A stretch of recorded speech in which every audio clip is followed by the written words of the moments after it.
Patient who is admitted to the hospital says, I was supposed to get my Ambien at 9 p.m.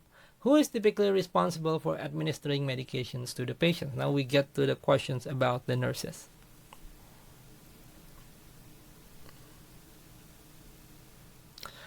Alright, so the correct answer here is E, the registered nurse. Now, try to explain a little bit here. The LNA is actually kind of specific for certain states. In New Hampshire, we call it an LNA.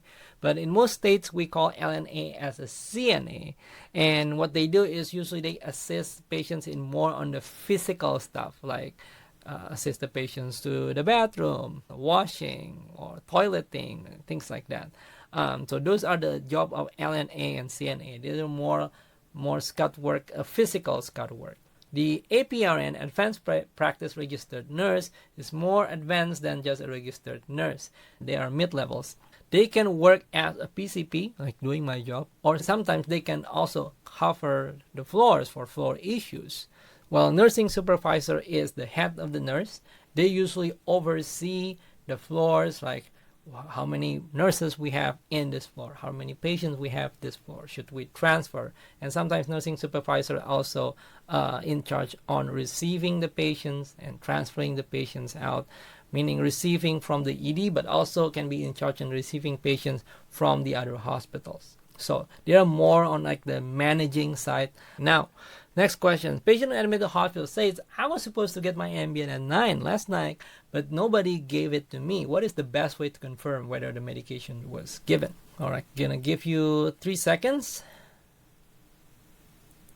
All right, the answer is C, review the medication administration record. This is how the system works. When the nurse tries to deliver or administer the medications to the patient, they have to scan it.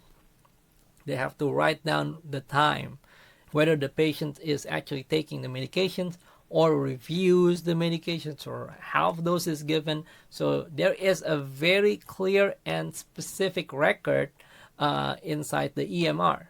This is the best and most accurate, most reliable way to confirm if a medication has been given and what's the dose. So sometimes you put an order in for insulin 10 units or Ambien 5 milligram or 10 milligram or whatever, but sometimes the patient not taking it. The patient might refuse the order that you put. So in order for you to actually know whether the medication is being administered is through the MAR. In Epic, there is a tab which clearly said the MAR, and then you just click that and then you see it. Now, if you want to learn more about the Epic, because as I have mentioned before, the healthcare system and the EMR goes hand in hand. So if you want to understand EMR, you will need to understand the healthcare system and how healthcare is delivered in the US.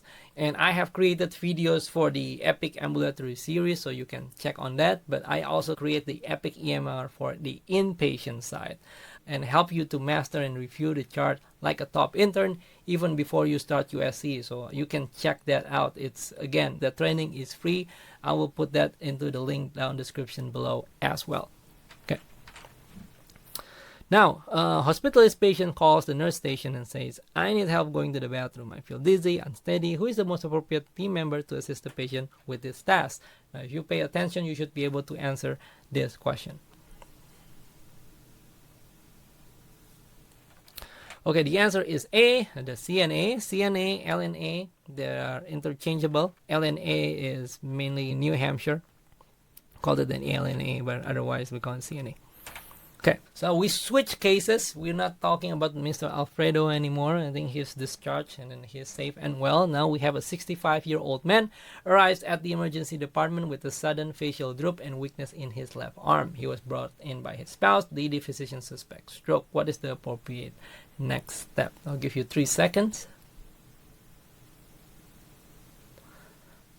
All right, the answer would be call a code. Call a code stroke. So in the hospital, we have multiple codes that allow things to happen immediately and really, really fast and rapid. Code in the hospital is systematic emergency alert used to quickly mobilize appropriate staff to respond to life-threatening or urgent situations. Each code responds to specific types of event. So we have code blue, code red. So blue I think it exists in all hospitals in the whole world. Like it's related to cardiac arrest.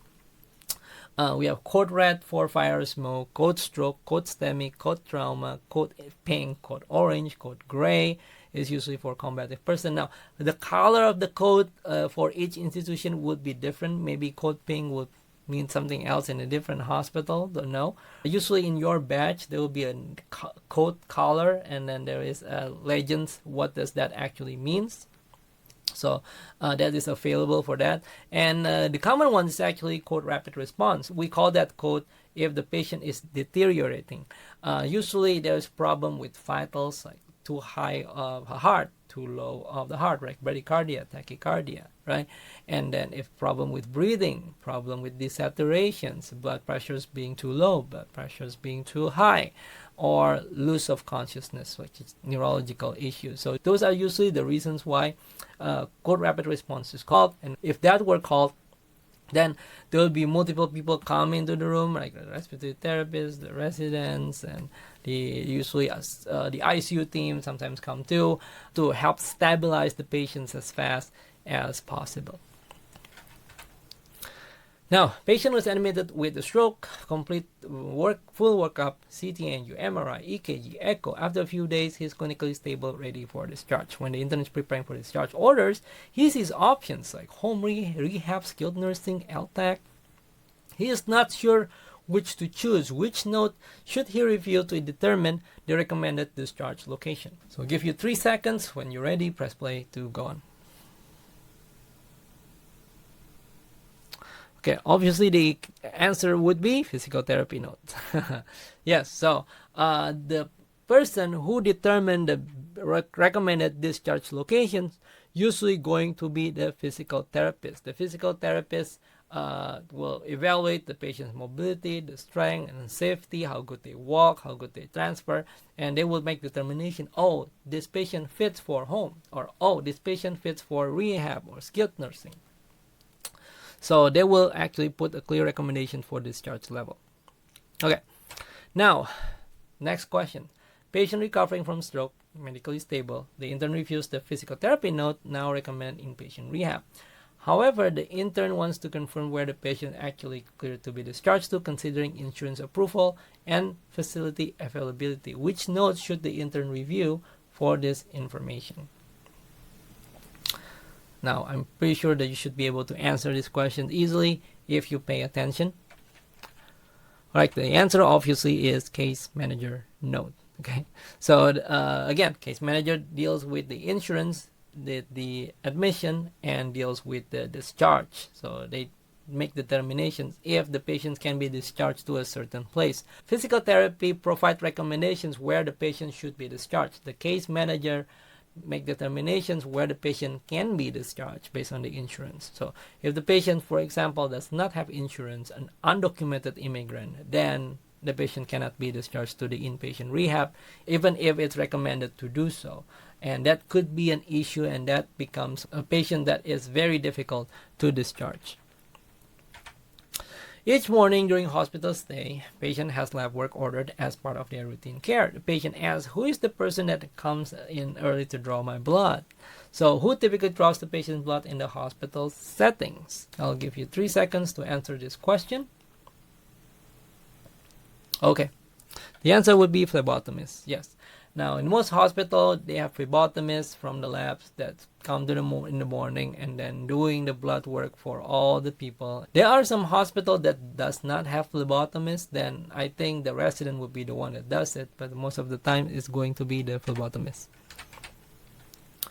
You're intern on call for a patient who was admitted with a stroke. The nurse page you asks you to place a diet order. When you open the MR, you see multiple diet options: regular, soft, puree, NPO, nil per ml, thickened liquids, and are unsure which one is safest for the patient. Whose notes should you review to determine the most appropriate diet for this patient? So press pause when you're ready. I'll press play to go on. The correct answer is G, the speech therapy note. In stroke patients, usually the speech pathologist is the one that evaluate the swallowing and the aspirations risks, and then they will determine, oh, this patient would need this liquid or clear liquid or puree or honey inconsistency or some sort. So the person who you would like to notes who you would like to see would be the speech therapist note. So the speech therapist evaluate the safety risks related to diet. Next question. 70-year-old woman presents to a small community emergency department with sudden onset right-sided weakness and slurred speech. The ED physician suspects an acute stroke. However, there is no in-person neurologist available at this hospital to help determine if the patient qualifies for TPA. What is the most appropriate next step to support this decision?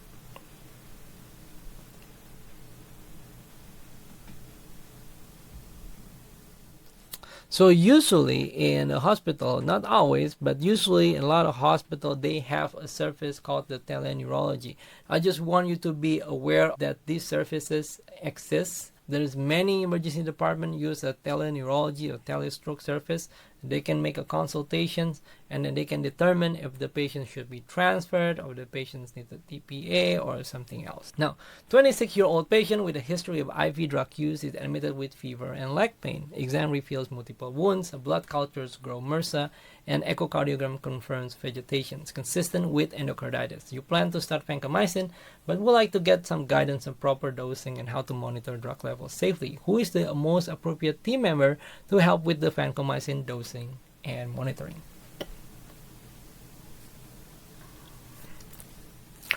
Okay, here the correct answer would be the clinical pharmacist. Yes, the clinical pharmacist usually assists you in dosing and some medications. In this case would be a vancomycin. Usually you're going to order the vancomycin and then you're going to order the vancomycin through level, and they can adjust the dose based on the kidney functions, etc. Another thing that they usually do would be like Coumadin. They can also monitor and adjust the INR.